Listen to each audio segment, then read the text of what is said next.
The Adventures of Sherlock Holmes, a collection of short stories by Sir Arthur Conan Doyle.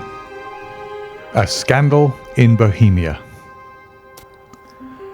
To Sherlock Holmes, she is always the woman.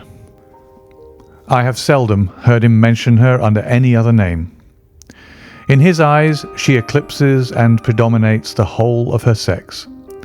It was not that he felt any emotion akin to love for Irene Adler. All emotions, and that one particularly, were abhorrent to his cold, precise, but admirably balanced mind. He was, I take it, the most perfect reasoning and observing machine that the world has seen.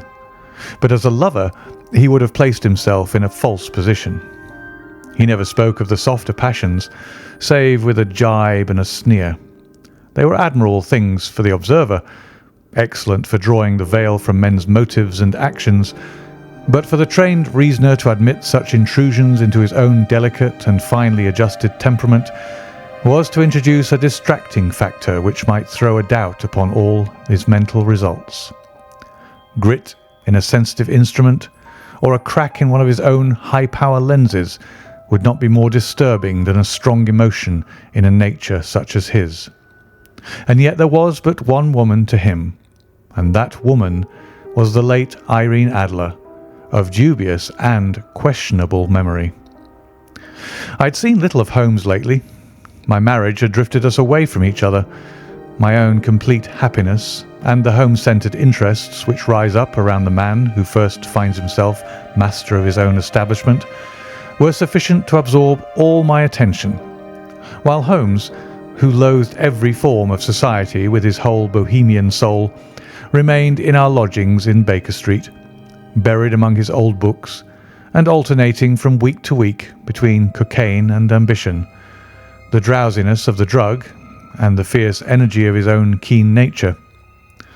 He was still as ever deeply attracted by the study of crime, and occupied his immense faculties and extraordinary powers of observation in following out those clues and clearing up those mysteries which had been abandoned as hopeless by the official police. From time to time I heard some vague account of his doings, of his summons to Odessa in the case of the Trepoff murder, of his clearing up of the singular tragedy of the Atkinson brothers at Trincomalee, and finally of the mission which he had accomplished so delicately and successfully for the reigning family of Holland. Beyond these signs of his activity, however, which I merely shared with all the readers of the daily press, I knew little of my former friend and companion.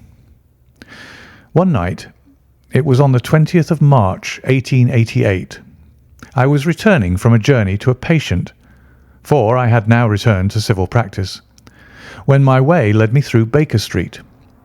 As I passed a well-remembered door, which must always be associated in my mind with my wooing and with the dark incidents of the Study in Scarlet, I was seized with a keen desire to see Holmes again, and to know how he was employing his extraordinary powers. His rooms were brilliantly lit, and even as I looked up I saw his tall, spare figure pass twice in a dark silhouette against the blind. He was pacing the room swiftly, eagerly, with his head sunk upon his chest and his hands clasped behind him. To me, who knew his every mood and habit, his attitude and manner told their own story. He was at work again. He had risen out of his drug-created dreams and was hot upon the scent of some new problem. I rang the bell and was shown up to the chamber which had formerly been in part of my own. His manner was not effusive. It seldom was. But he was glad, I think, to see me. With hardly a word spoken, but with a kindly eye, he waved me to an armchair, threw across his case of cigars, and indicated a spirit case and a gasogen in the corner. When he stood before the fire and looked me over in his singular introspective fashion. "Wedlock suits you," he remarked. "I think, Watson, that you have put on 7.5 pounds since I saw you." "7," I answered. "Indeed. I should have thought a little more, I fancy, Watson. And in practice again, I observe. You did not tell me that you intended to go into harness." "Then how do you know?" "I see it. I deduce it. How do I know that you have been getting yourself very wet lately, and that you have a most clumsy and careless servant girl?" "My dear Holmes," said I, "this is too much. You would certainly have been burned had you lived a few centuries ago. It is true that I had a country walk on Thursday and came home in a dreadful mess, but as I have changed my clothes, I can't imagine how you deduce it. As to Mary Jane, she is incorrigible, and my wife has given her notice, but there again I fail to see how you work it out." He chuckled to himself and rubbed his long, nervous hands together. "It is simplicity itself," said he. "My eyes tell me that on the inside of your left shoe, just where the firelight strikes it, the leather is scored by 6 almost parallel cuts. Obviously, they have been caused by someone who has very carelessly scraped around the edges of the sole in order to remove crusted mud from it. Hence you see my double deduction that you had been out in vile weather, and that you had a particularly malignant boot-slitting specimen of the London slavey. As to your practice, if a gentleman walks into my rooms smelling of iodoform, with a black mark of nitrate of silver upon his right forefinger, and a bulge on the right side of his top hat to show where he has secreted his stethoscope, I must be dull indeed if I do not pronounce him to be an active member of the medical profession." I could not help laughing at the ease with which he explained his process of deduction. "When I hear you give your reasons," I remarked, "the thing always appears to me so ridiculously simple that I could easily do it myself, though at each successive instance of your reasoning I am baffled until you explain your process. And yet I believe that my eyes are as good as yours." "Quite so," he answered, lighting a cigarette and throwing himself down into an armchair. "You see, but you do not observe. The distinction is clear. For example, you have frequently seen the steps which lead up from the hall to this room." "Frequently." "How often?" "Well, some hundreds of times." "Then how many are there?" "How many? I don't know." "Quite so. You have not observed, and yet you have seen. That is just my point. Now, I know that there are 17 steps because I have both seen and observed. By the way, since you are interested in these little problems, and since you are good enough to chronicle one or two of my trifling experiences, you may be interested in this."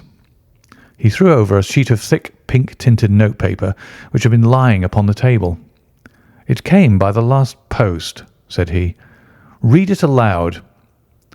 The note was undated and without either signature or address. "There will call upon you tonight at 7:45, it said, "a gentleman who desires to consult you upon a matter of the very deepest moment. Your recent services to one of the royal houses of Europe have shown that you are one who may safely be trusted with matters which are of an importance which can hardly be exaggerated. This account of you we have from all quarters received. Be in your chamber, then, at that hour, and do not take it amiss if your visitor wear a mask." "This is indeed a mystery," I remarked. "What do you imagine that it means?" "I have no data yet. It is a capital mistake to theorize before one has data.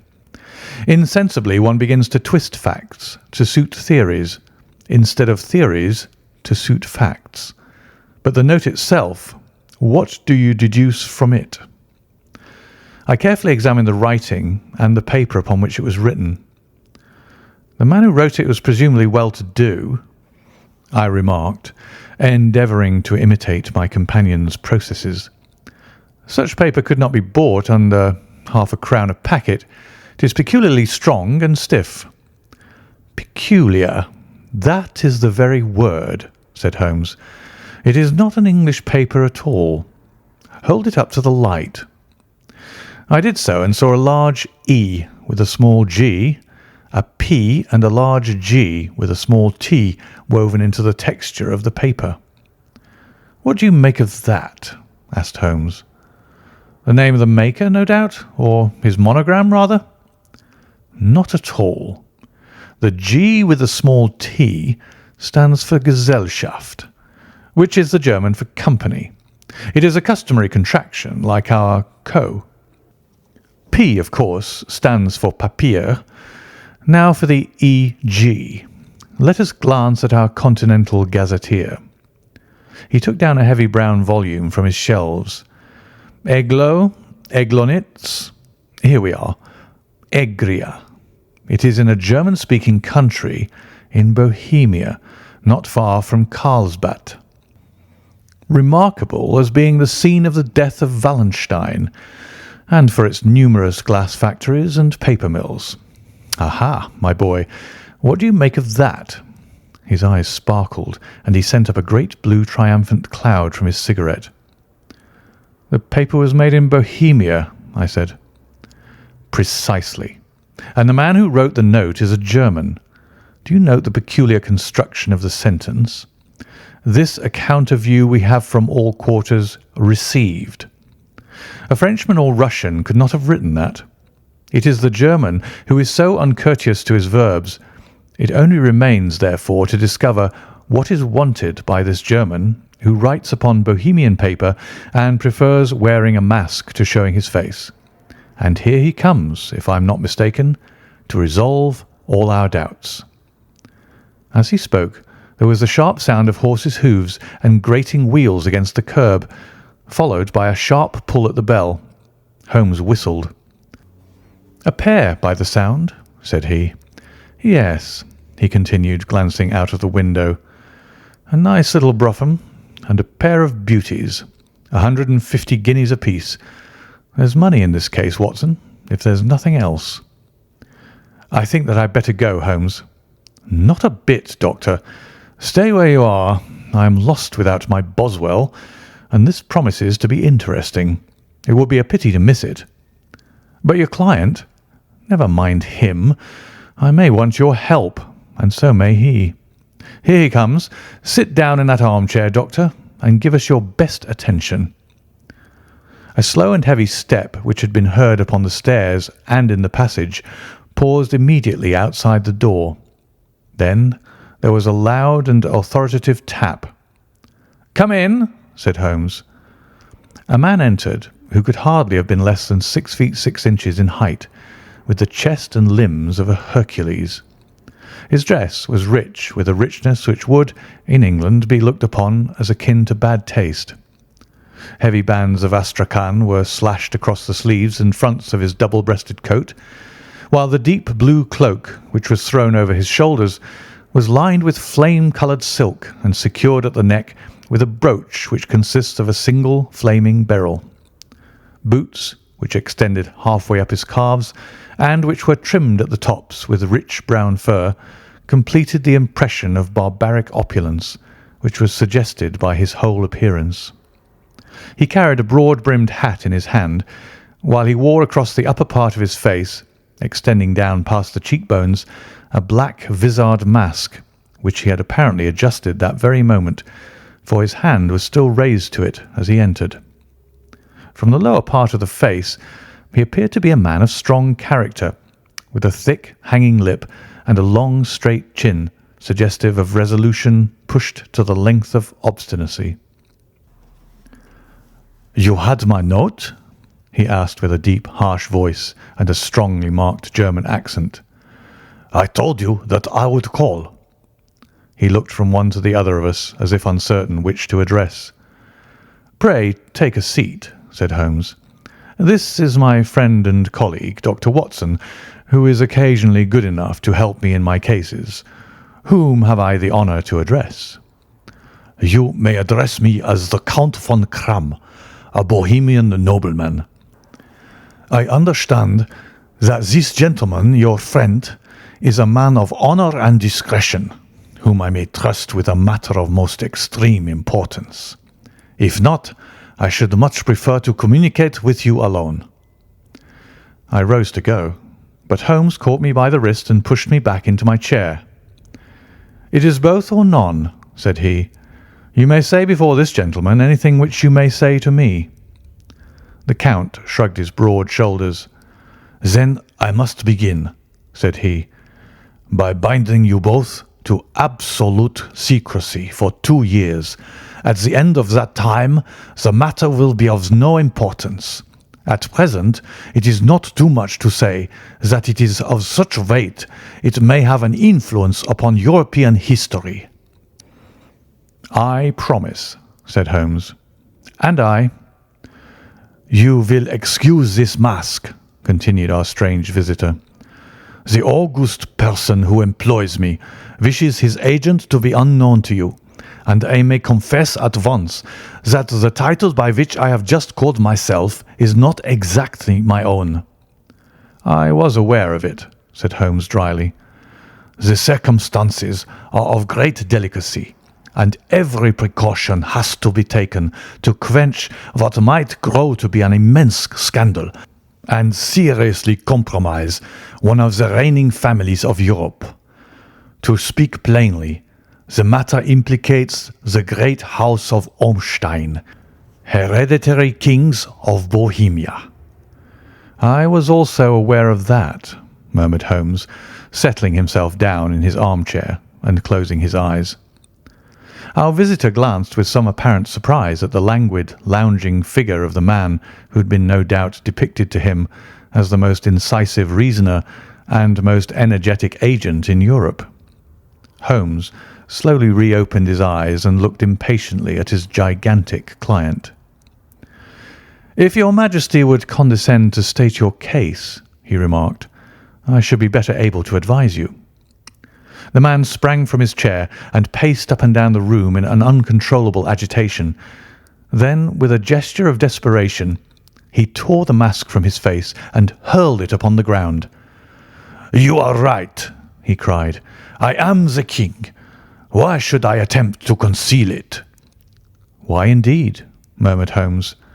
"Your Majesty had not spoken before I was aware that I was addressing Wilhelm Gottsreich Sigismund von Ormstein, Grand Duke of Cassel-Felstein and hereditary King of Bohemia."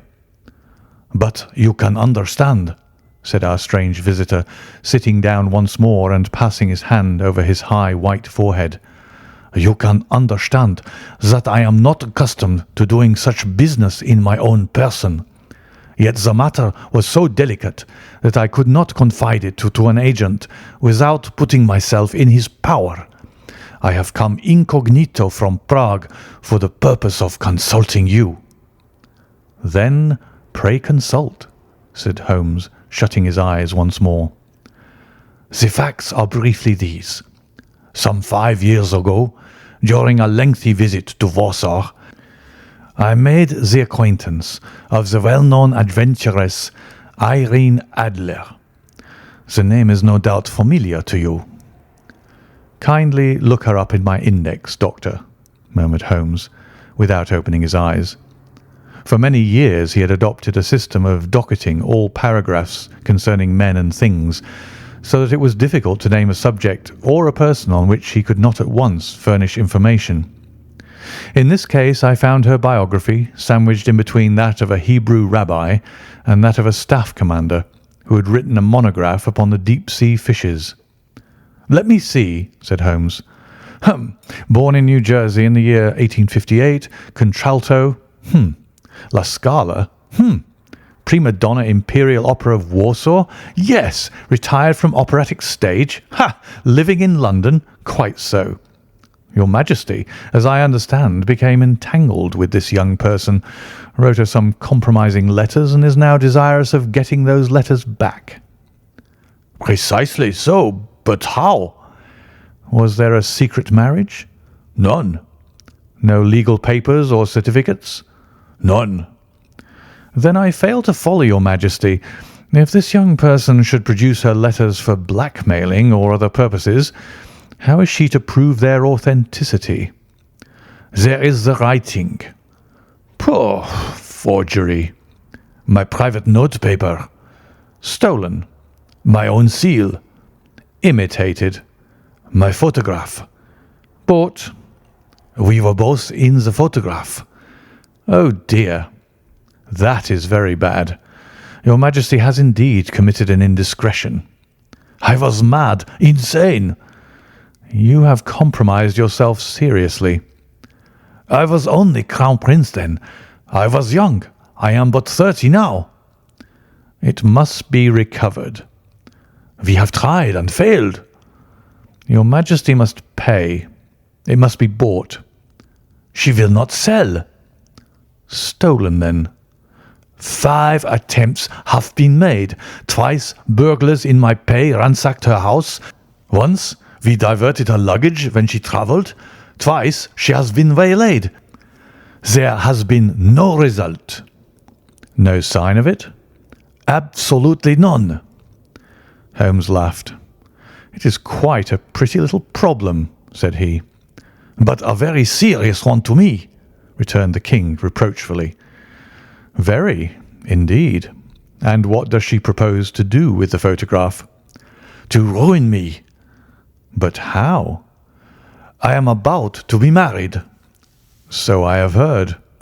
"To Clotilde Lothman von Saxe-Meiningen, second daughter of the King of Scandinavia. You may know the strict principles of her family. She is herself the very soul of delicacy. A shadow of a doubt as to my conduct would bring the matter to an end." "And Irene Adler?" "Threatens to send them the photograph. And she will do it. I know that she will do it. You do not know her, but she has a soul of steel. She has the face of the most beautiful of women and the mind of the most resolute of men. Rather than I should marry another woman, there are no lengths to which she would not go. None." "You are sure that she has not sent it yet?" "I am sure." "And why?" "Because she has said that she would send it on the day when the betrothal was publicly proclaimed. That will be next Monday." "Oh, then we have 3 days yet," said Holmes with a yawn. "That's very fortunate, as I have 1 or 2 matters of importance to look into just at present. Your Majesty will, of course, stay in London for the present?" "Certainly. You will find me at the Langham under the name of the Count von Kramm." "Then I shall drop you a line to let you know how we progress." "Pray do so. I shall be all anxiety." "Then, as to money?" "You have carte blanche." "Absolutely?" "I tell you that I would give one of the provinces of my kingdom to have that photograph." "And for present expenses?" The king took a heavy chamois leather bag from under his cloak and laid it on the table. "There are £300 in the gold and 700 in notes," he said. Holmes scribbled a receipt upon a sheet of his notebook and handed it to him. "And mademoiselle's address?" he asked. "Is Briony Lodge, Serpentine Avenue, St. John's Wood." Holmes took a note of it. "One other question," said he. "Was the photograph a cabinet?" "It was." "Then good night, Your Majesty, and I trust that we shall soon have some good news for you. And good night, Watson," he added, as the wheels of the Royal Brougham rolled down the street. "If you'll be good enough to call tomorrow afternoon at 3 o'clock, I should like to chat this little matter over with you." 2. At 3 o'clock precisely, I was at Baker Street, but Holmes had not yet returned. The landlady informed me that he had left the house shortly after 8 o'clock in the morning. I sat down beside the fire, however, with the intention of awaiting him, however long he might be. I was already deeply interested in his inquiry, for though it was surrounded by none of the grim and strange features which were associated with the 2 crimes which I had already recorded, still the nature of the case and the exalted station of his client gave it a character of its own.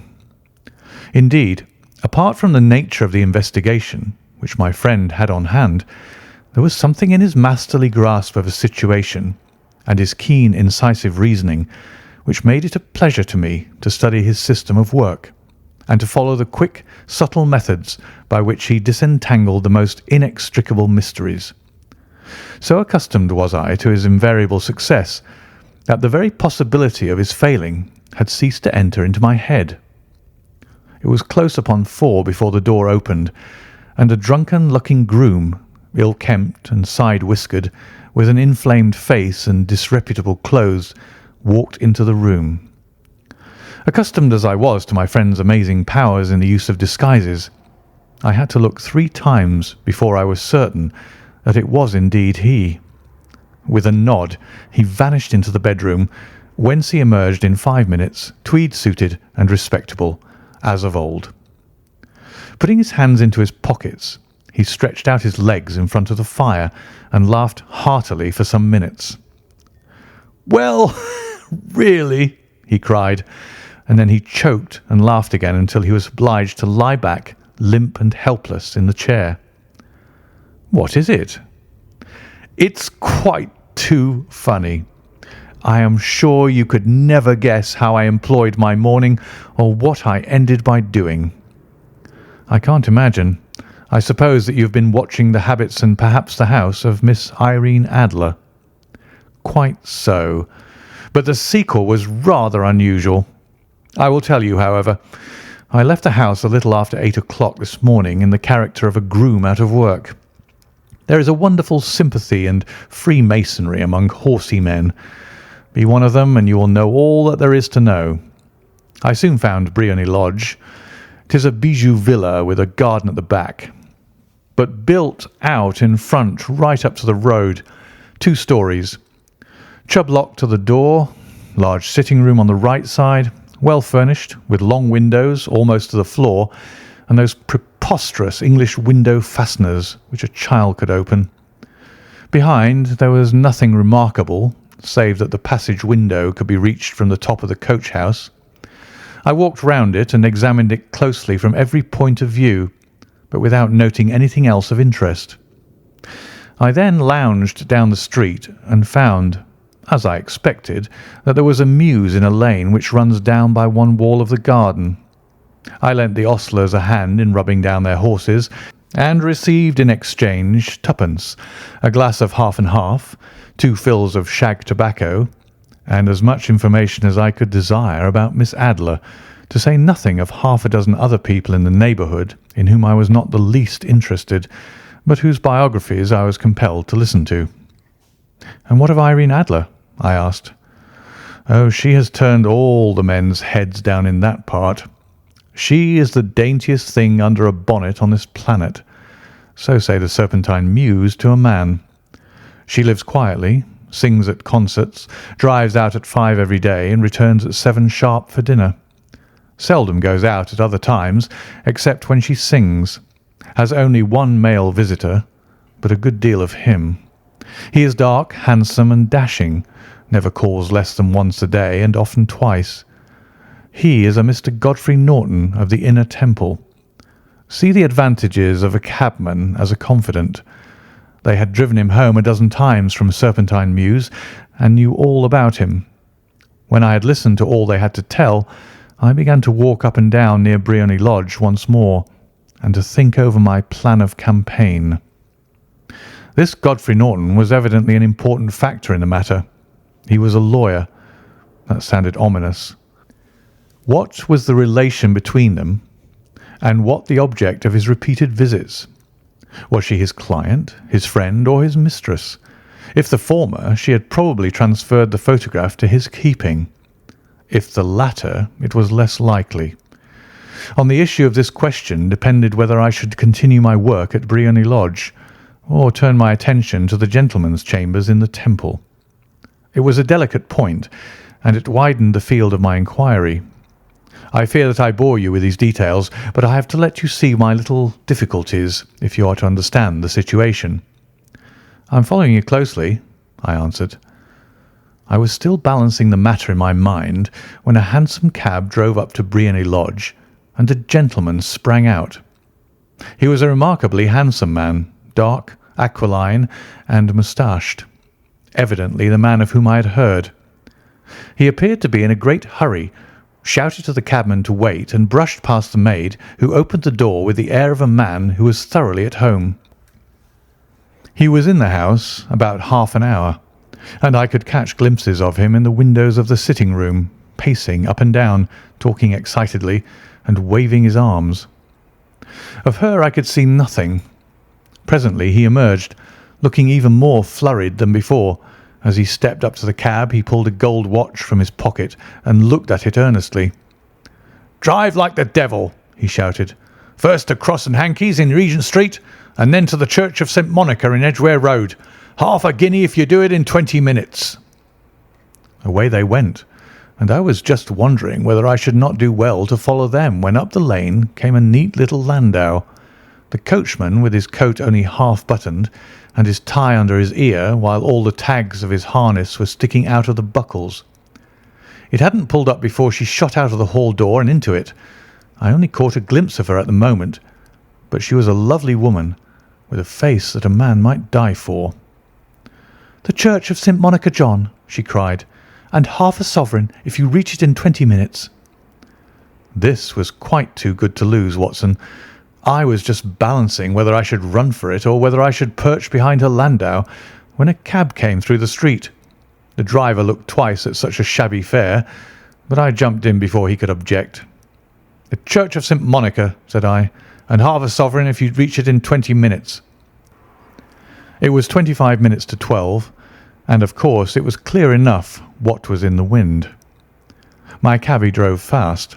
I don't think I ever drove faster, but the others were there before us. The cab and the landau with their steaming horses were in front of the door when I arrived. I paid the man and hurried into the church. There was not a soul there save the two whom I had followed and a surpliced clergyman who seemed to be expostulating with them. They were all three standing in a knot in front of the altar. I lounged up the side aisle like any other idler who has dropped into a church. Suddenly, to my surprise, the three at the altar faced round to me and Godfrey Norton came running as hard as he could towards me. "Thank God!" he cried. "You'll do. Come, come." "What then?" I asked. "Come, man, come. Only 3 minutes or it won't be legal." I was half dragged up to the altar, and before I knew where I was, I found myself mumbling responses which were whispered in my ear and vouching for things of which I knew nothing, and generally assisting in the secure tying up of Irene Adler, spinster, to Godfrey Norton, bachelor. It was all done in an instant, and there was the gentleman thanking me on the one side and the lady on the other, while the clergyman beamed on me in front. It was the most preposterous position in which I have ever found myself in my life, and it was the thought of it that started me laughing just now. It seems that there had been some informality about their licence, that the clergyman absolutely refused to marry them without a witness of some sort, and that my lucky appearance saved the bridegroom from having to sally out into the streets in search of a best man. The bride gave me a sovereign, and I mean to wear it on my watch chain in memory of the occasion. "This is a very unexpected turn of affairs," said I. "And what then?" "Well, I found my plans were seriously menaced. It looked as if the pair might take an immediate departure, and so necessitate very prompt and energetic measures on my part. At the church door, however, they separated, he driving back to the Temple, and she to her own house. "I shall drive out in the park at 5 as usual," she said as she left him. I heard no more. They drove away in different directions, and I went off to make my own arrangements. "Which are?" "Some cold beef and a glass of beer," he answered, ringing the bell. "I have been too busy to think of food, and I am likely to be busier still this evening. By the way, Doctor, I shall want your cooperation." "I shall be delighted." "You don't mind breaking the law?" "Not in the least." "Nor running a chance of arrest?" "Not in a good cause." "Oh, the cause is excellent." "Then I am your man." "I was sure that I might rely on you." "But what is it you wish?" "When Mrs. Turner has brought in the tray, I will make it clear to you. Now," he said, as he turned hungrily on the simple fare that our landlady had provided, "I must discuss it while I eat, for I have not much time. It is nearly 5 now. In 2 hours we must be on the scene of action. Miss Irene, or Madam, rather, returns from her drive at 7. We must be at Briony Lodge to meet her." "And what then?" "You must leave that to me. I have already arranged what is to occur. There is only one point on which I must insist. You must not interfere. Come what may, you understand?" I am to be neutral? To do nothing whatever. There will probably be some small unpleasantness. Do not join in it. It will end in my being conveyed into the house. 4 or 5 minutes afterwards, the sitting-room window will open. You are to station yourself close to that open window. Yes. You are to watch me, for I will be visible to you. Yes. And when I raise my hand, so, you will throw into the room what I give you to throw, and will, at the same time, raise the cry of fire. You quite follow me? Entirely. It is nothing very formidable, he said, taking a long cigar-shaped roll from his pocket. It is an ordinary plumber's smoke rocket, fitted with a cap at either end to make it self-lighting. Your task is confined to that. When you raise your cry of fire, it will be taken up by quite a number of people. You may then walk to the end of the street, and I will rejoin you in 10 minutes. I hope that I have made myself clear. I am to remain neutral, to get near the window, to watch you, and at the signal to throw in this object, then to raise the cry of fire, and to wait you at the corner of the street. Precisely. Then you may entirely rely on me. That is excellent. I think, perhaps, it is almost time that I prepare for the new role I have to play. He disappeared into his bedroom and returned in a few minutes in the character of an amiable and simple-minded nonconformist clergyman. His broad black hat, his baggy trousers, his white tie, his sympathetic smile, and general look of peering and benevolent curiosity was such as Mr. John Hare alone could have equalled. It was not merely that Holmes changed his costume. His expression, his manner, his very soul seemed to vary with every fresh part that he assumed. The stage lost a fine actor, even as science lost an acute reasoner when he became a specialist in crime. It was 6:15 when we left Baker Street, and it still wanted 10 minutes to the hour when we found ourselves in Serpentine Avenue. It was already dusk, and the lamps were just being lighted as we paced up and down in front of Briony Lodge, waiting for the coming of its occupant. The house was just such as I had pictured it from Sherlock Holmes' succinct description, but the locality appeared to be less private than I expected. On the contrary, for a small street in a quiet neighbourhood, it was remarkably animated. There was a group of shabbily dressed men smoking and laughing in a corner, a scissors grinder with his wheel, 2 guardsmen who were flirting with a nurse girl, and several well-dressed young men who were lounging up and down with cigars in their mouths. "You see," remarked Holmes, as we paced to and fro in front of the house, "this marriage rather simplifies matters. The photograph becomes a double-edged weapon now. The chances are that she would be as averse to its being seen by Mr. Godfrey Norton as our client is to its coming to the eyes of his princess. Now the question is, where are we to find the photograph?" "Where indeed?" "It is most unlikely that she carries it about with her. It is cabinet size, too large for easy concealment about a woman's dress. She knows that the king is capable of having her waylaid and searched. 2 attempts of the sort have already been made. We may take it, then, that she does not carry it about with her. Where, then? Her banker or her lawyer? There is that double possibility. But I am inclined to think neither. Women are naturally secretive, and they like to do their own secreting. Why should she hand it over to anyone else?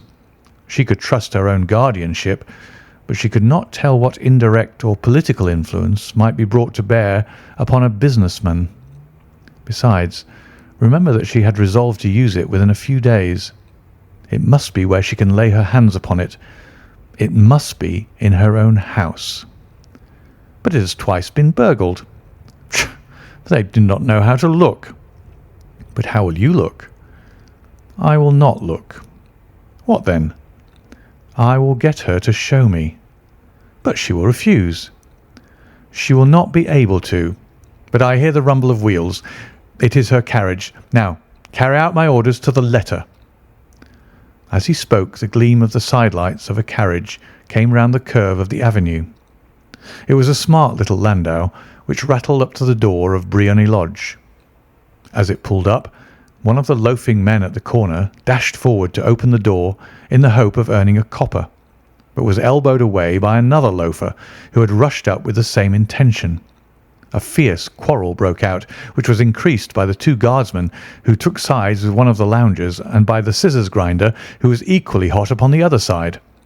A blow was struck, and in an instant the lady who had stepped from her carriage was the centre of a little knot of flushed and struggling men who struck savagely at each other with their fists and sticks. Holmes dashed into the crowd to protect the lady, but just as he reached her, he gave a cry and dropped to the ground with the blood running freely down his face. At his fall, the guardsmen took to their heels in one direction and the loungers in the other, while a number of better-dressed people, who had watched the scuffle without taking part in it, crowded in to help the lady and to attend to the injured man.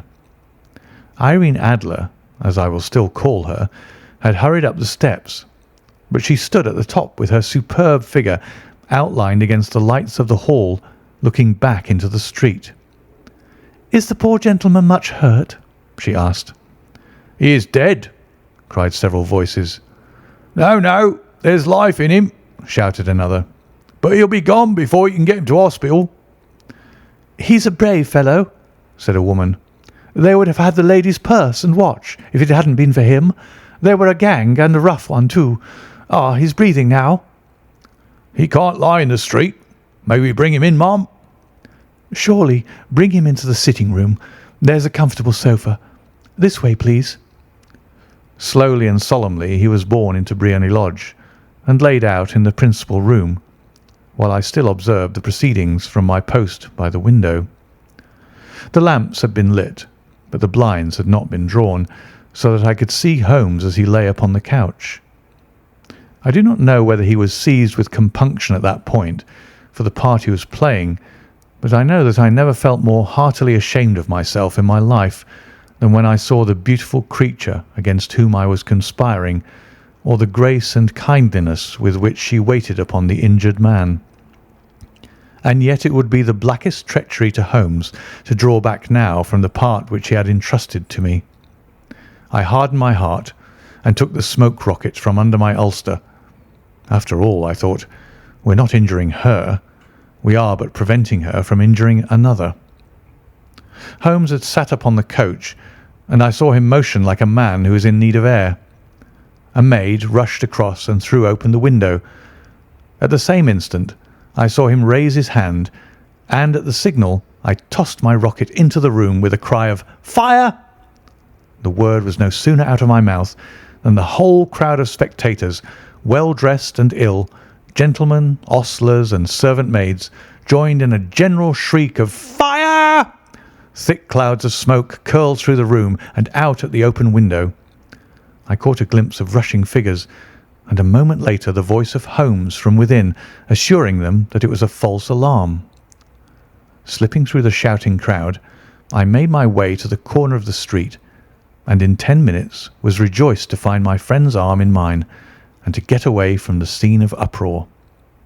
He walked swiftly and in silence for some few minutes until we had turned down one of the quiet streets which led towards the Edgware Road. "You did it very nicely, Doctor," he remarked. "Nothing could have been better. It is all right." "You have the photograph?" "I know where it is." "And how did you find out?" "She showed me, as I told you she would." "I'm still in the dark." "I do not wish to make a mystery," said he, laughing. "The matter was perfectly simple. You, of course, saw that everyone in the street was an accomplice. They were all engaged for the evening."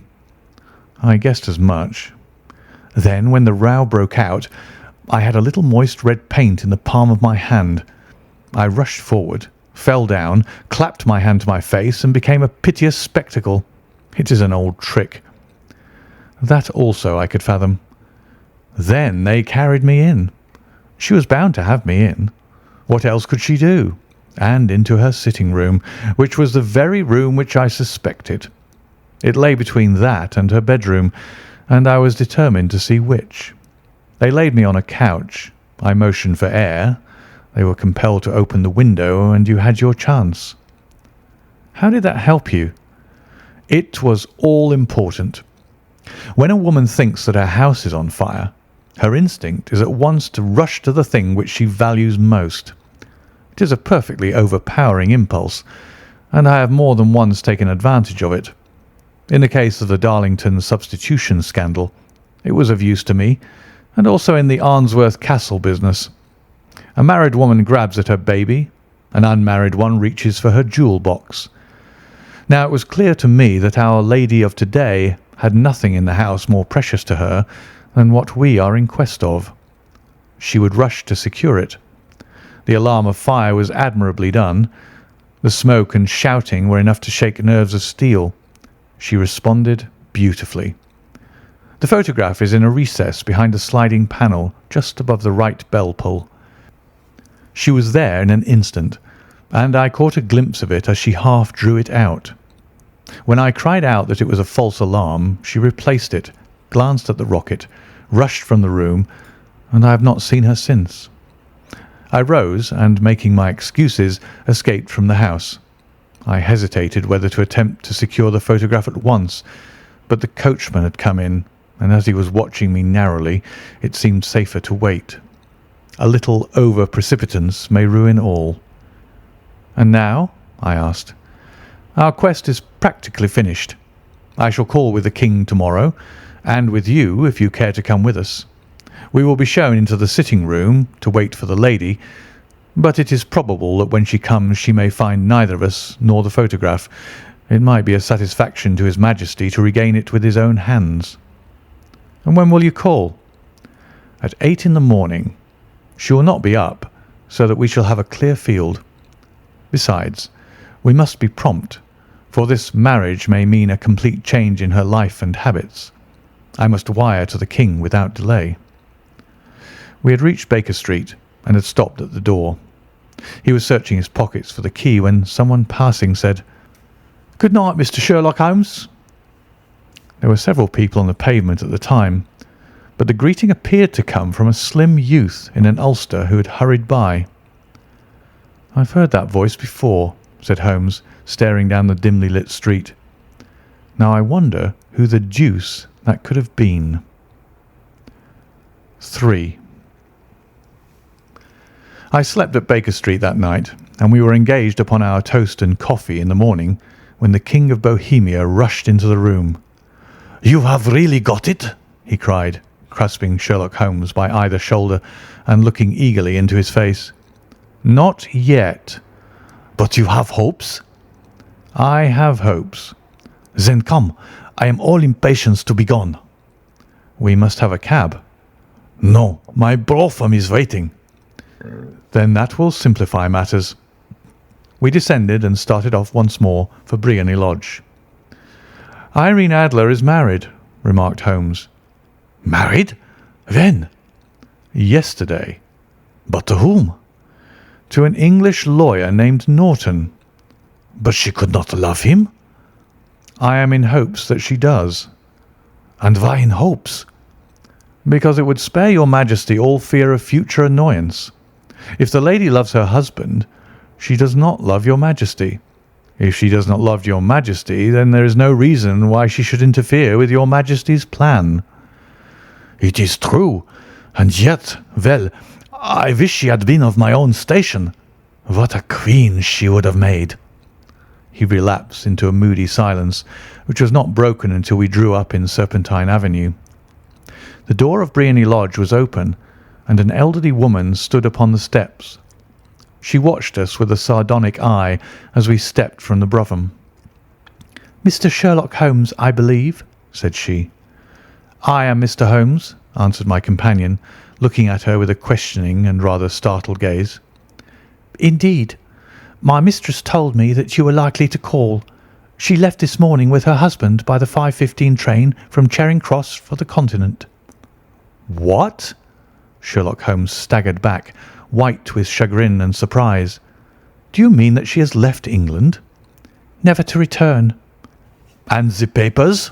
asked the king hoarsely. "All is lost." "We shall see." He pushed past the servant and rushed into the drawing-room, followed by the king and myself. The furniture was scattered about in every direction, with dismantled shelves and open drawers, as if the lady had hurriedly ransacked them before her flight. Holmes rushed at the bell pull, tore back a small sliding shutter, and, plunging in his hand, pulled out a photograph and a letter. The photograph was of Irene Adler herself in evening dress. The letter was superscribed to Sherlock Holmes, Esquire, to be left till called for. My friend tore it open, and we all three read it together. It was dated at midnight of the preceding night, and ran in this way: "My dear Mr. Sherlock Holmes, you really did it very well. You took me in completely. Until after the alarm of fire, I had not a suspicion. But then, when I found how I had betrayed myself, I began to think. I had been warned against you months ago. I had been told that if the king employed an agent, it would certainly be you, and your address had been given to me.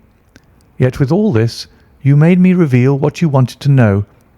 Even after I became suspicious, I found it hard to think evil of such a dear, kind old clergyman. But you know, I have been trained as an actress myself. Male costume is nothing new to me. I often take advantage of the freedom which it gives. I sent John the coachman to watch you, ran upstairs, got into my walking clothes, as I call them, and came down just as you departed. Well, I followed you to your door, and so made sure that I was really an object of interest to the celebrated Mr. Sherlock Holmes. Then I rather imprudently wished you good night, and started for the temple to see my husband. We both thought the best resource was flight, when pursued by so formidable an antagonist, so you will find the nest empty when you call tomorrow. As to the photograph, your client may rest in peace. I love and am loved by a better man than he. The king may do what he will without hindrance from one whom he has cruelly wronged. I keep it only to safeguard myself, and to preserve a weapon which will always secure me from any steps which he might take in the future.